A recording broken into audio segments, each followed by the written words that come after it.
Edukasyon. Ito at ito lang ang aking kayamanan.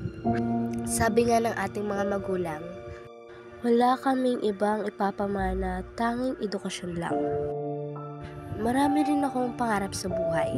Isa na raw ng pagiging isang doktor. At alam kong makakamit ko lang yan balang araw sa pamamagitan ng pagsusumikap sa aking pag-aaral. Para sa akin, masaya mag-aral. Marami kang malalaman na iba't ibang bagay. Marami kang makikilalang iba't ibang tao. Tulad ng ating mga kaibigan na kadalasan nating makilala dito sa paaralan.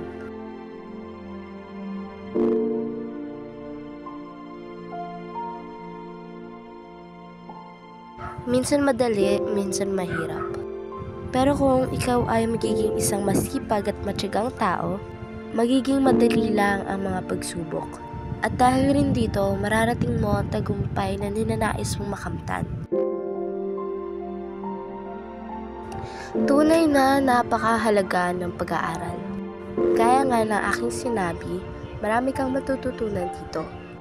Tulad ng pagsusulat, pagbabasa at marami pang iba.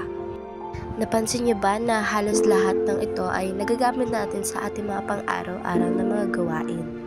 O di kaya sa iyong kursong tatahakin. Sa pamamagitan rin ng pag-aaral, maaari pong makamit ang iyong mga pangarap o mga nais sa iyong buhay. Masasabi nating ito ang isa sa mga dahilan upang magkaroon ng magandang kinabukasan. Ilang pagsubok man ang dumating sa aking buhay, hindi ako titigil at ipagpapatuloy ko pa rin ang aking pag-aaral. Pinapangako kong makakapagtapos ako ng may karangalan. Aking susuklian ang mga paghihirap ng aking magulang. At aking pinapangakong makakamit ko lahat ng pangarap ko sa buhay.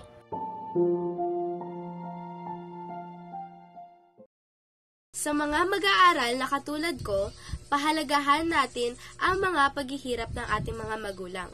Para din ito sa ating kinabukasan. Huwag natin sayangin ang hirap at pagsisikap nila. Sa mga magulang na patuloy kaming sinusuportahan at hindi pinapabayaan na kahit anong hirap ang hamon ng buhay, patuloy pa rin nagsusumikap para sa aming kinabukasan. Maraming salamat po. Para naman po sa aming mga mahal na guro na siyang naghubog sa amin upang mas marami pa kaming matutunan. At patuloy kaming tinuturuan. Maraming salamat po. Babaunin po namin lahat ng ito hanggang sa aming pagtanda.